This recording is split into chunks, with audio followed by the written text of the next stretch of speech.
reached out to these guys and I'm like, hey, your mounts look really cool and it looks like they'll be able to attach at different parts of the plane. Why don't you send me some?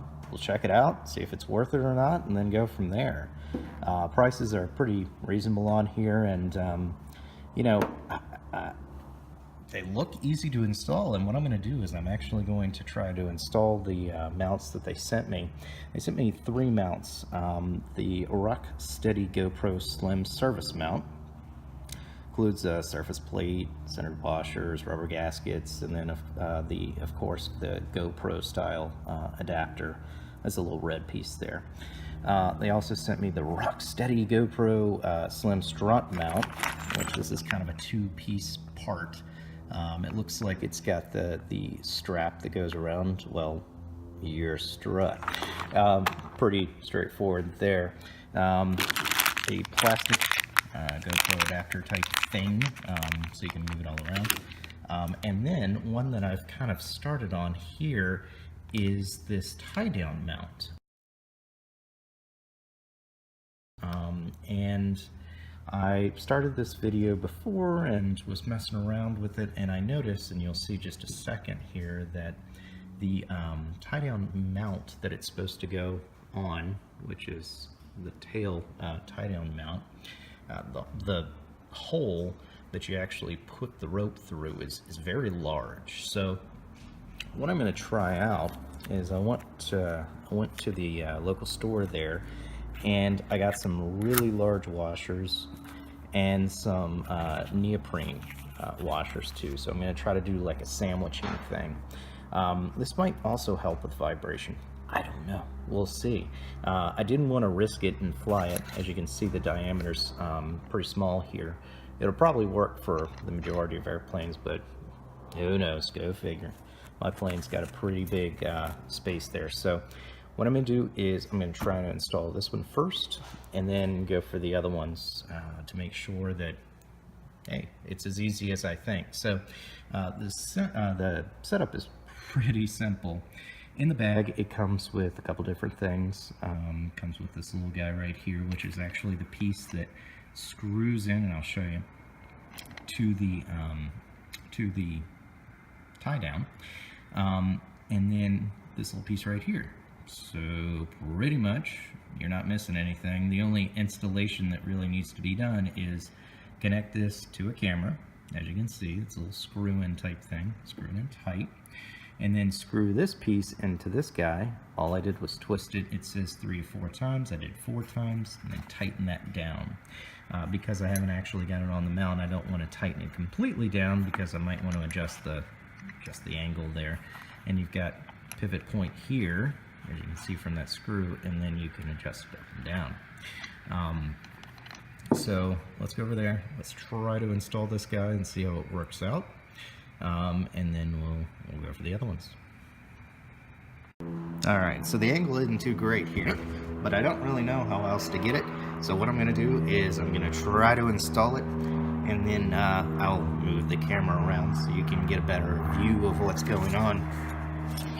The instructions here are, like I said, very simple. You've got the red mount, you twist it 3 or 4 times, you make sure that's taut. The little piece, the red piece that connects to the GoPro, whatever camera that you've got, and then this section right now that I'm working on.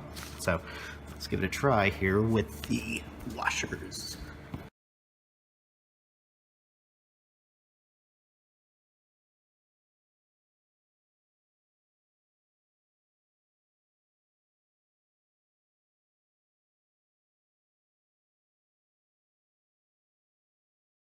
So as you can see, I have the washers, I have the neoprene washers on there. I didn't really need the other ones.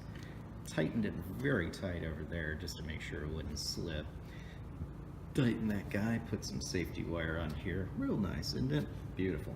But, you know, why not? Just, it recommends it in the instructions, so. Alright, so I just got back, and it looks like it stayed on. That's good. One thing I've noticed is that since it's directly back from the engine,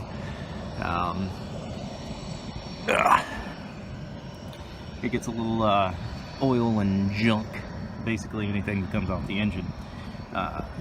kind of will smack against this. So if you're using a GoPro or whatnot, make sure it's in a waterproof case or a waterproof camera. So that's pretty much it. No worse for wear. It did really well. So the next mount is the Rocksteady GoPro Slim Strut Mount 2. Includes the slim GoPro Garmin adapter, aluminum V-block, all the stuff that you need to basically mount a modern camera to your plane. So let's check it out. So with this mount, it's very important that you put the hardware in correctly. Originally we had this installed in a 150, and then we noticed that it wasn't as secure as it should be. So we reread the instructions and we noticed that the hardware was reversed. So all we did was we unscrewed and re-screwed the hardware back in, and now the strap, the way it's kind of configured is it's better balanced. So you have the camera on the left side now, and then the strap on the right side. So you loop the strap back over, you put in the retaining nut, and then you can attach the camera. And the camera can move in various different ways, and once you've selected the way that you want your camera, you just screw the bolt in and you are ready to go. So this is the last mount, and it's probably the most versatile of all of them. It's the Rocksteady GoPro Slim Surface Mount. And again, like I said before, this doesn't have to be for a GoPro. It just uses that type of connector, which is very popular on almost all the action cameras. But it comes with the hardware, it comes with the metal base, the little neoprene or rubber insulator type thing. I believe that reduces the vibration, plus protects your paint. Kind of important there. You don't want to scratch up your paint with the mount. But as you can see, it just fits over 2 screws. Can be anywhere, on top, on the bottom. It comes with long screws, so you can just screw it right down in there. And it has a very, very secure feeling to it when you fly with it, or when you just try to move it. I mean, it's on there. It's great. Very steady shots, just like the other 2.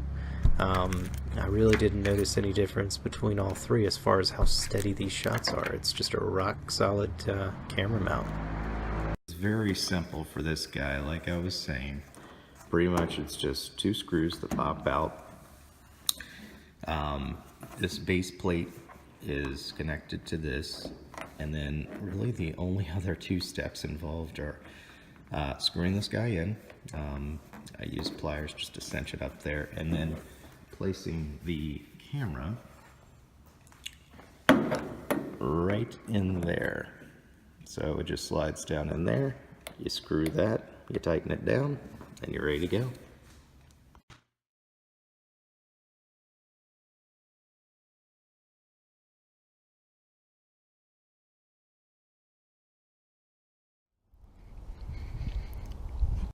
So really the key to this company's success so far has been how stable these mounts actually are. And you can see in this video that even though it's attached to the plane, it is extremely stable in flight. Really no shaking. I'm not putting any type of anti-vibration thing on here or anything, but it's absolutely amazing how stable these mounts are. So if you're interested in any of these mounts, I have included the links for all of the mounts that I reviewed below. And then also you might want to stop by FlightFlix. FlightFlix has quite a few different mounts that you can select. They also have cameras and accessories. If you haven't seen my video on the new Ghost X Drift camera, the camera actually fits very well on all of these mounts, and they do sell the adapter for that camera to fit those GoPro style mounts. Also, they have a long list of FAQs and resource documents if you have any questions. So check them out, pretty cool. And like I said, I'm going to include all the links for the mounts I reviewed down below. These are amazing mounts and I very highly recommend them.